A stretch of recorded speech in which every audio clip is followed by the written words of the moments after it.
Shelter home. हमारे साथ बातचीत करने के लिए मौजूद है इस समय Delhi shelter home worker union के कमेटी के प्रेसिडेंट मिस्टर अभिषेक वाजपेयी। मेरा एक छोटा सा सवाल आपसे है, एक एम्प्लॉय, इसके बारे में आपने लोकायुक्त में कंप्लेंट करा रखी है, एसीपी में कंप्लेंट करा रखी है, दिल्ली के मुख्यमंत्री अरविंद केजरीवाल और आतिशी जी को भी आपने पार्टी बनाया है। देखिए सर, ये जो डीओशिप विभाग है तो दिल्ली सरकार द्वारा पोषित विभाग है और डीओशिप के द्वारा एनजीओ टेंडर के माध्यम से ये सारे रैन बसेरे चलाए जाते हैं। दिल्ली में 198 रैन बसेरे हैं, उन 198 रैन बसेरों में 1036 कर्मचारी काम करने चाहिए, लेकिन वास्तविकता ये है कि दिल्ली के अंदर 300 से 400 एम्प्लॉय ही काम कर रहे हैं और वो 300 से 400 एम्प्लॉय को भी मिनिमम वेतन नहीं मिल रहा है। 70 से 80% रैन बसेरों में 12-12 घंटे के हिसाब से केवल 2 केयर टेकर काम कर रहे हैं और उनकी तनख्वाह 12 से 15 हज़ार के बीच में है। कुछ को नकद मिल रही है और कुछ को खाते में मिल रही है, तो उनके खाते से वो पैसा वापस किया जाता है। और ये बहुत बड़े स्तर पे सुपरवाइजर के पास, सुपरवाइजर से एनजीओ के मालिक के पास, एनजीओ के मालिक से डीओशिप के अधिकारी के पास और डीओशिप के अधिकारी से डायरेक्ट केजरीवाल की सरकार, अर्बन मिनिस्टर सौरभ भारद्वाज के थ्रू ये सारा सबकी साठगांठ से ये सारा खेल चल रहा है। तो पूरा आंकड़ा था, हमने कई आंकड़ों के साथ ये सारी चीजों को कंप्लेन की है, लेकिन ग्राउंड रियलिटी पे आज आप खुद भी देख रहे हैं और जनता भी देखेगी कि सच क्या है। दूध का दूध, पानी का पानी जनता के सामने होगा। Delhi urban shelter improvement board के सीईओ कहते हैं कि हमने जब कॉन्ट्रैक्टर को कॉन्ट्रैक्ट दिया होता है और उसके बाद हमने सिर्फ मिनिमम बेस के बेस पे उनको पेमेंट करते हैं, आगे उनकी मर्जी होती है वो कितने रखे ना रखे। ये तो उनकी जिम्मेदारी है, क्योंकि भाई आप अगर टेंडर की प्रक्रिया के थ्रू आप रैन बसेरे चला रहे हो तो रैन बसेरों के प्रिंसिपल ऑनर तो आप ही हो और रैन बसेरों का चेयरमैन मिस्टर अरविंद केजरीवाल है। अरविंद केजरीवाल बड़े बड़े दावे करते हैं कि हम दिल्ली के अंदर मिनिमम वेजेस दे रहे हैं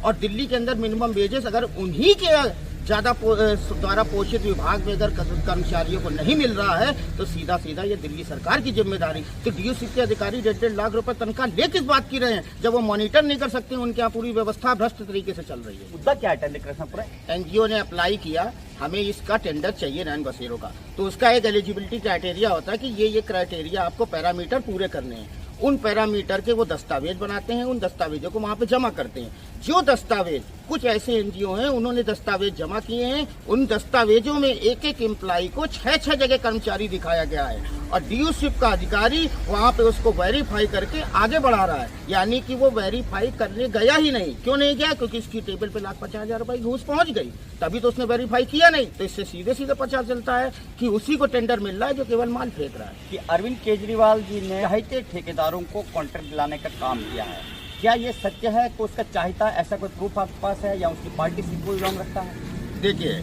अभी कुछ समय पहले विपिन राय मेंबर ऑफ एक्सपर्ट डीओशिप के थे। विपिन राय केजरीवाल के बहुत खास आदमी हैं, आप उनकी तस्वीर उनके साथ देख सकते हैं, सीएमओ में भी वो बैठते हैं।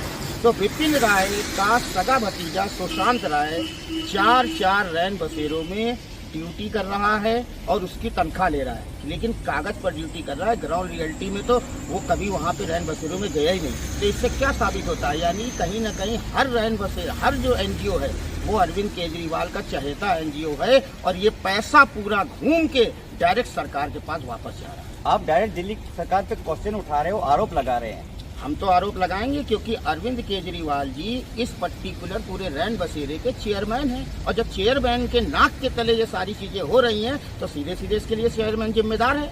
ऐसे कैसे चेयरमैन जिम्मेदार? क्योंकि ये तो एनजीओ वाले घोटाला कर रहे हैं। एनजीओ वाले घोटाला कर रहे हैं तो एनजीओ जो कागज जमा करता है उस कागज पे वो डीओशिप पैसा रिलीज करता है। अगर डीओशिप उसको वेरीफाई करता है तभी पैसा रिलीज करता है, तो डीओशिप बिना विजिट किए वेरीफाई कैसे कर देता है? डीओशिप का हर अधिकारी हर रैन बसेरे में जाके डेली विजिट करता है, सारी चीजें सही लिख के भेजता है। डीओशिप के अधिकारी को सच्चाई पता नहीं है। क्यों नहीं पता है? क्योंकि उनके पास मोटा पैसा पहुंच रहा है। एनजीओ वाले कहते हैं हमने सिर्फ समाज सेवा के लिए एनजीओ खोली, हम कोई पैसा कमाने के लिए नहीं खोले हैं। एनजीओ वाले समाज सेवा के नाम पर ये तो धंधा खोल रखा है। एक एक कर्मचारी की 21,000 रुपए तनख्वाह है और 21,000 रुपए तनख्वाह उनके खाते में डालकर 10,000 रुपए उनसे वापस लिया जा रहा है और ये पूरा टैक्स का पैसा बचाया जा रहा है, जो जनता के पैसे को गलत तरीके से यूज करके सरकार के पास पहुंचाया जा रहा है। और सारे जितने भी अधिकारी हैं और जितने भी एनजीओ के मालिक हैं और जितने भी सुपरवाइजर हैं आज 10-10 साल में करोड़पति हो गए, 5-5 खंड की बिल्डिंग के मालिक हो गए। ये कैसे संभव हुआ है? तनख्वाह तो उनकी 22-23 हजार रुपये, ये संभव कैसे? था, ये लेबर का पैसा था, लेबर का राइट था, लेबर को देना था, वो एनजीओ वाले कमा रहे हैं। बिल्कुल, लेबर को न्यूनतम वेजेस मिलना चाहिए, 8 घंटे की ड्यूटी होनी चाहिए और सारे के जो लेबर है वो उस पर्टिकुलर रैन बसेरे में होने चाहिए। पुरुष रैन बसेरे में 5 एम्प्लॉय होने चाहिए, 5 की जगह 2 और कुछ जगह पे तो एक ही कर्मचारी है। महिला में 8 होने चाहिए, 8 की जगह 2 या कुछ जगह पे एक ही कर्मचारी है। यानी कि लेबर के हक का ही तो